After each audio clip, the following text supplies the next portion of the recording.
चालाक लोमड़ी की योजना। एक बार एक जंगल में एक चालाक लोमड़ी रहती थी। उसका नाम चित्रकूट था। वह लोमड़ी बहुत होशियार थी और हमेशा किसी न किसी नई चाल या प्लान से अपने शिकार को पकड़ने की कोशिश करती रहती थी। जंगल में एक समय बहुत अच्छा खाना नहीं मिल रहा था और चित्रकूट को भूख बहुत लगी। वह विचार करने लगी कि उसे कैसे खाना मिल सकता है। तभी उसे एक बड़ा सा चूहा दिखाई दिया। चित्रकूट ने सोचा कि यह चूहा भी भूखा होगा और उससे खाना मिल सकता है। चित्रकूट ने चूहे को पास बुलाया और एक मित्रतापूर्वक भाषा में कहा, आपको खाना चाहिए तो आप मेरे साथ चलिए, हम एक साथ खाना खाएंगे। चूहा ने ध्यान से सुना और चित्रकूट के साथ चल दिया। चित्रकूट और चूहा ने मिलकर एक बड़े से पेड़ के नीचे बैठकर खाना खाया। खाने के बाद चित्रकूट ने चूहे को अपनी योजना बताई। वह बताया कि उसे लकड़ी का एक बड़ा सा टोकरी ढूंढना है और उसमें बहुत सारा खाना भरकर लाना है। चूहा में भी यह सोचकर खुश हो गया कि वह अपनी भूख मिटा सकता है। वह चित्रकूट की मदद से टोकरी ढूंढने निकल पड़ा।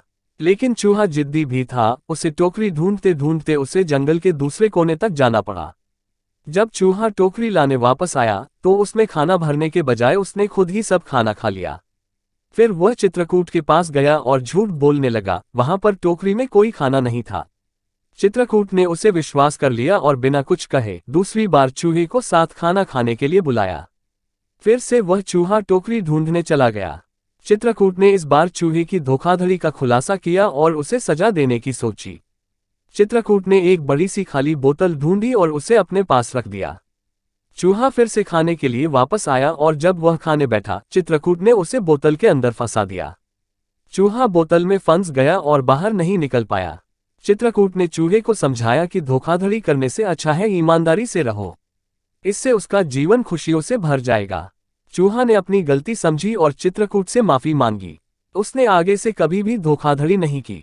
इस घटना से चित्रकूट ने सीखा कि हमेशा ईमानदारी से रहना ही सबसे बड़ा गुण है और धोखाधड़ी करने से कुछ हासिल नहीं होता।